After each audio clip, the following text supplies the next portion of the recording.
84 लाख योनि में मानव को ही गुरु की आवश्यकता क्यों है?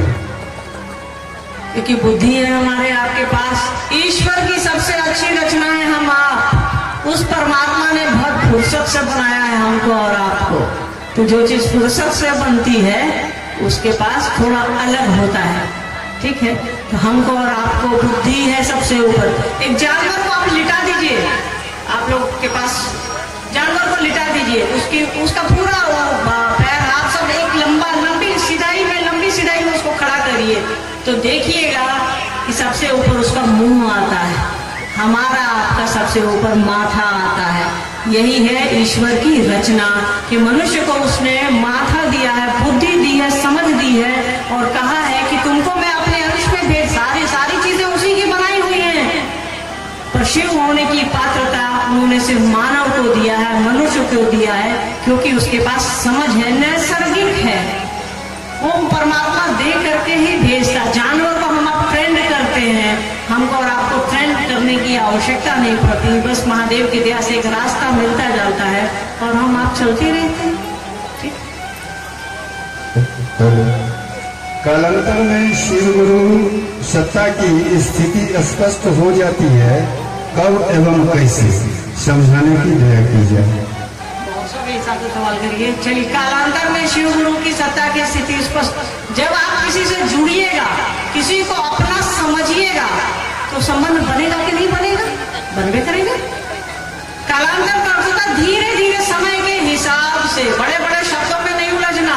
साहब ने यही तो किया। हमारा धर्म अध्यात्म बड़े बड़े शब्दों में उलझाता, साहब ने आसान कर दिया। उस शिव को शिवालय से उठाकर शौचालय में ला दिया। उन्होंने कहा कि तुम लैट्रिन में भी हो, बाथरूम में भी हो, वहां भी तुम दया मांग सकते हो, नमः शिवाय कर सकते हो, अपने आप को समझा सकते हो, ठीक है।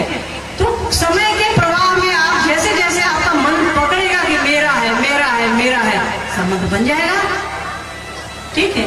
तो संबंध, सारा खेला संबंध का ही है। बड़े बड़े शब्दों में उलझने की आवश्यकता नहीं, ठीक।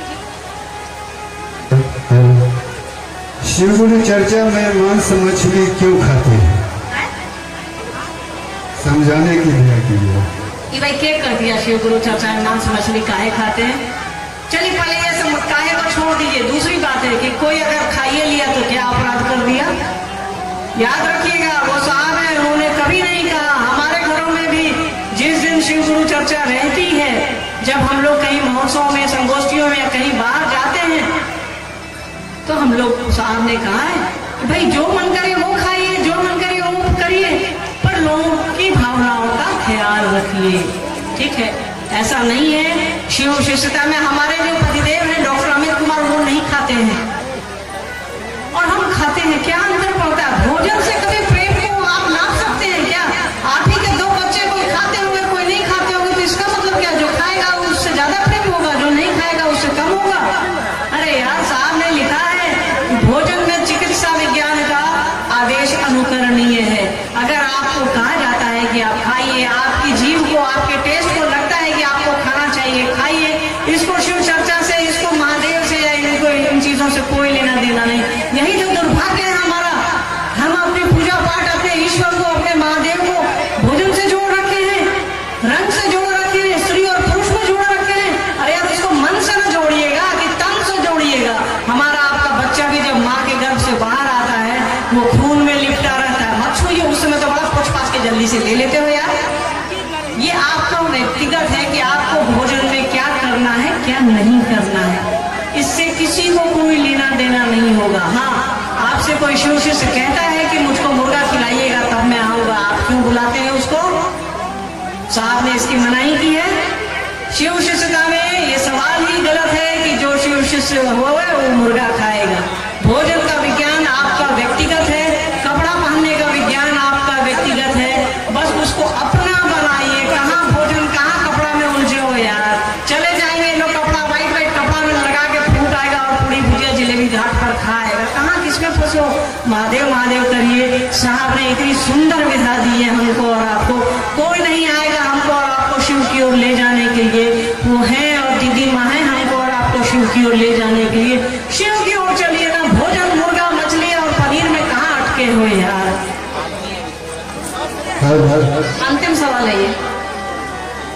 108 बार नमः शिवाय करते हैं तो पहले साहब आ जाते हैं, बाद में शिव गुरु आते हैं, तो पहले किसको प्रणाम करें ये बताने की दया की जाए। देखिए इसमें कोई दिक्कत नहीं है कि पहले साहब आ जाते हैं। आप जिससे नजदीक है, जो दिखता है उसको आदमी पकड़ता है, कोई दिक्कत नहीं है इसमें, ठीक है। जिसको महादेव ने चुना है आप उसको देख रहे हैं, इससे अच्छी बात क्या होगी? कोई दिक्कत नहीं है। तो अभ्यास करते रहिए, अभ्यास करते करते बनत बनत बन जाइए। अभी छोटू जी ने बताया ना कि साहब ने कहा कि हरि को पकड़ लीजिए, बनत बनत बन जाइए, ठीक है। हरि मतलब हरिंद्रानंद। तो आपको अगर लगता है कि नमः शिवाय कर रहे हैं, साहब सामने साहब दिख रहे हैं, दीदी माँ दिख रहे हैं, कोई बात नहीं है, कोशिश करिए नमः शिवाय से दिख रहे हैं साहब, नमः शिवाय मन पर है, अरे भैया उस गुरु को प्रणाम जा रहा है ना। ये तो अच्छी स्थिति है। लोगों को डिस्को दिखता है, लोगों को डांस दिखता है, लोगों को रसोई में दूध दिखता है, आटा गुनाया है कि नहीं दिखता, सब्जी कटाई है कि नहीं दिखता है। आपको साहब दीदी दिख रहे हैं। जिसको महादेव ने चुना है वो धरती का महादेव आपको दिख रहा है, उस महादेव दया निधान को प्रणाम करने के क्रम में ये अच्छी स्थिति है यार। इस पे कोई बातें नहीं होनी चाहिए, बहुत अच्छी स्थिति है आपकी।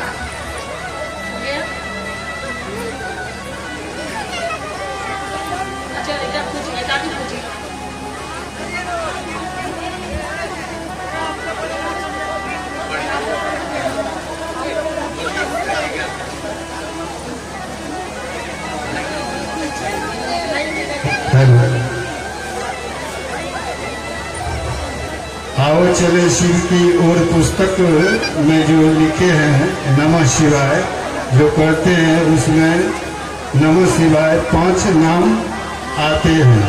5 नाम का उल्लेख करने की दया की जाए। किताबें निकाल लेते हैं पन्ना।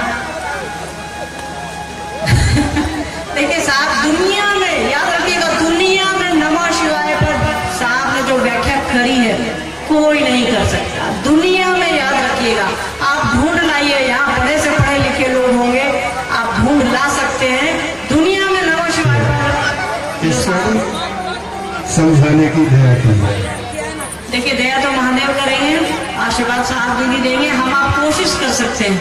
साहब ने अलमिल आकर उनकी जो किताब है उसमें एक कहानी है, एक साहब के जीवन से जुड़ी हुई। जब साहब मनातू में थे और माँ, क्योंकि माँ का मायका तो मनातू ही है, आप लोगों को मालूम है, शायद कुछ लोगों को नहीं जानकारी हो तो सुन लें। उन्होंने रात में वो और माँ बाहर टहल रहे थे। मनातूगढ़ के पीछे बगीचा है बहुत बड़ा, क्योंकि वहाँ बड़े लोग हैं, उन लोग हमारे नाना साहब बहुत बड़े आदमी, तो वो उस हिसाब से पूरा उन लोगों का बहुत ज्यादा फैलाव था। तो माँ और पापा साहब और दीदी वहाँ पीछे रात में टहलने गए